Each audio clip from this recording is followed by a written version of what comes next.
Happening party folks, this is Pete with Backdraft Bikes. Check it out, the brand new NIGHTSTER Special 2023 from Harley. Let's go.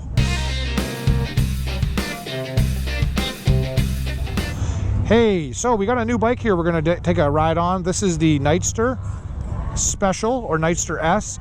It's got the 975 liquid cooled Revolution rev-max engine in it, but this is brand new model for 23, and it's pretty cool. Let me come around to the other side of this.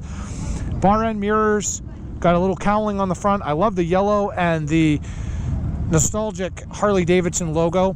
You can see though, this bike has got some really cool stuff on it. Let's check it out, shall we? Let's go for a ride.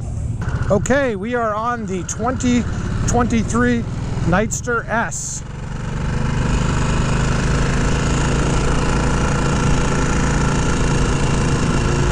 This is an interesting bike. This has the rev-max motor in it. It's a smaller edition, 975 cc's.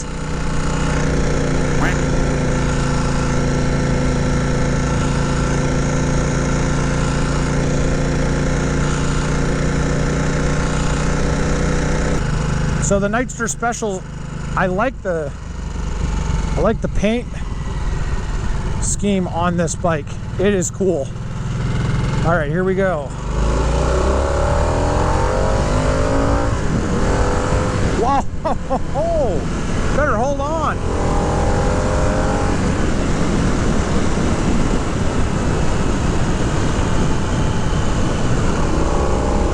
So it's not a crazy amount of power, but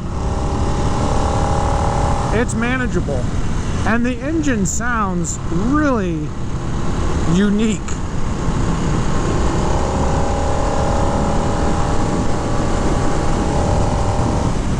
Like really unique. The seat is quite slippery on this bike. I thought it was kind of an odd feeling when I got onto it because I could feel myself sliding back. There's not really a gription. There's a little bit of a bump on it, but not much.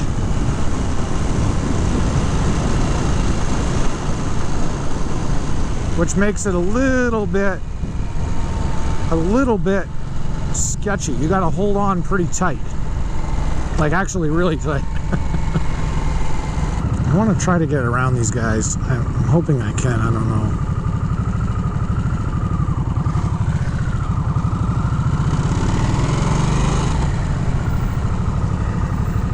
Come on. Sticking Yamaha.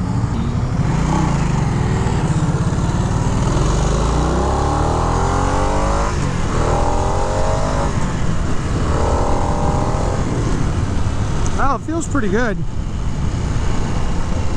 Yikes. It feels pretty good for the rev-max engine platform, and I just really like the layout of this. The controls match all of their modern bikes. So the Pan America, speaking of Pan America, there we go. Had to make a little pit stop.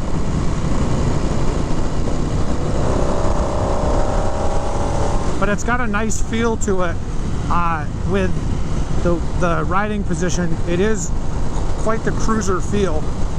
I have a 74 Sportster, and I feel like the seating position and riding position on this bike is pretty close, except I am a little bit pitched forward on this just because of the way the handlebars are.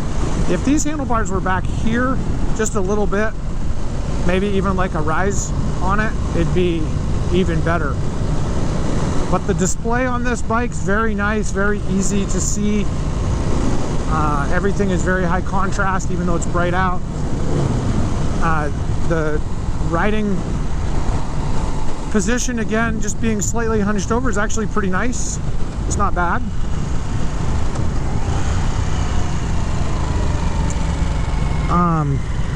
This has got a single-sided brake on it, which is kind of nice. For the front, it could be a little bit better, but it's not terrible.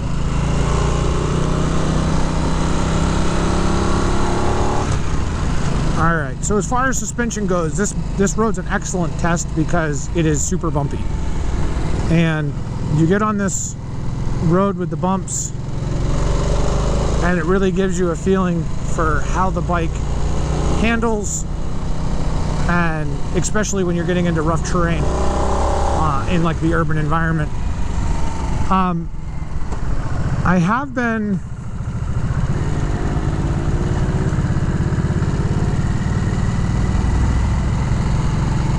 I have been quite impressed with the adaptation of this rev-max or Revolution Max motor that they're putting in their new bikes. Harley really went out on a limb with this new motor design. The red line on this one is just about 9,000 RPMs, so I mean it's pretty significant compared to the bigger bikes. And the ability that these bikes have over the air-cooled as far as temperature control when sitting or in really hot environments is a plus. But Harley does a pretty decent job with their air-cooled bikes, obviously. They've been building them for a long time, and they've really, you know, perfected that platform. But they're really trying hard. They're trying to get out with these new motor platforms. Now they're making, you know, a few different bikes with them. They've got a lot of the kinks worked out that they did not have when they first started. I know my Pan America that I had was just plagued with a lot of trouble. It had a lot of little things, but it did give me a good stretch of miles with no issues.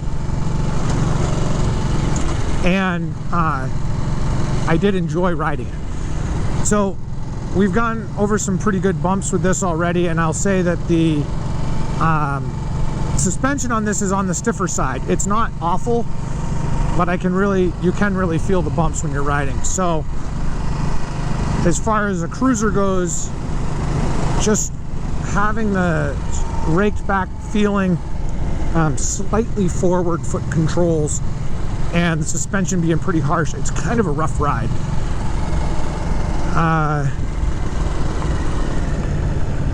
I don't know how adjustable the suspension is on this bike. I'm just looking at the forks here, and I don't see that there's much that you can adjust, but I'm sure you could. I'm sure you could even boutique this suspension if you wanted to and replace it with something. Now this has a few different modes. This has sport, rain, and road. I've been riding this in road mode. When we get to the back of the track, I'll flip it into sport, and I'll let the Yahahas in front of me get ahead so we can give her some and see what she's got. One thing I will say that I do like about the newer Harley Davidson's controls and such is they manage the media / phone pretty well. And I may draw a little bit of heat from that by people saying, well, who cares about the radio and the phone and everything else? I really don't. But if your phone's ringing in your pocket, I'm not going to answer it when I'm riding the bike, but it is nice to see if somebody's calling you. The other thing that I like about it is music. So I have a Bluetooth receiver in my helmet. Harley Davidson plays well with many different brands of Bluetooth. Unlike a few of the other bike manufacturers, which are very proprietary. I know my BMW does not like playing with other headsets. So unless it's their BMW rider, not even the controls, all the controls work for it. So again, Harley Davidson's got a good thing going as far as the adaptability. And you can get your navigation on the screen as well when you connect through the Harley Davidson Ride app. Is the map the best out there? No, it isn't. It's a little glitchy, but they have been making improvements to it. As far as the sound of this bike goes, it's definitely got an interesting sound to it. It's more of a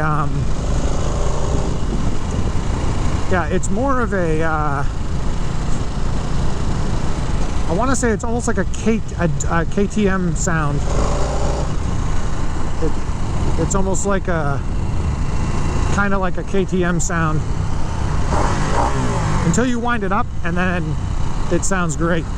It sounds raw and vicious. but not like a V-twin. It's definitely not a V-twin. It's a different monster altogether. So my experience with rev-max has been that the motor seems to really like 4,000 up. Lower, it's just, I mean, it's good, but it's not anything exciting. It's kind of mediocre. When you get this bike woken up in the higher RPMs, it actually doesn't do too bad. And 1,000 cc's is nothing to sneeze at. In the American V-twin model, you know, I'd say that's on the smaller side of things compared to what some of the other engines are making are. All right, we'll get onto the back of the track here in just a second, and we'll crack this open and see what happens. Okay, back of the track. Try to get away from these group riders. And give her some.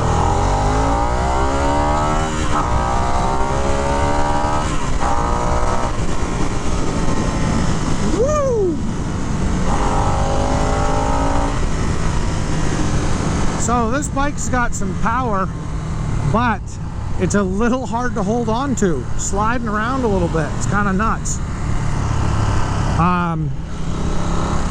But definitely not a slouch by any stretch of the imagination. Faster than most of the V-twins that they make. Let me know your thoughts. I've really enjoyed this review. I love the looks of this bike. Definitely a contender in my mind. Leave a comment down below. Let me know. And as always out there, guys, ride safe.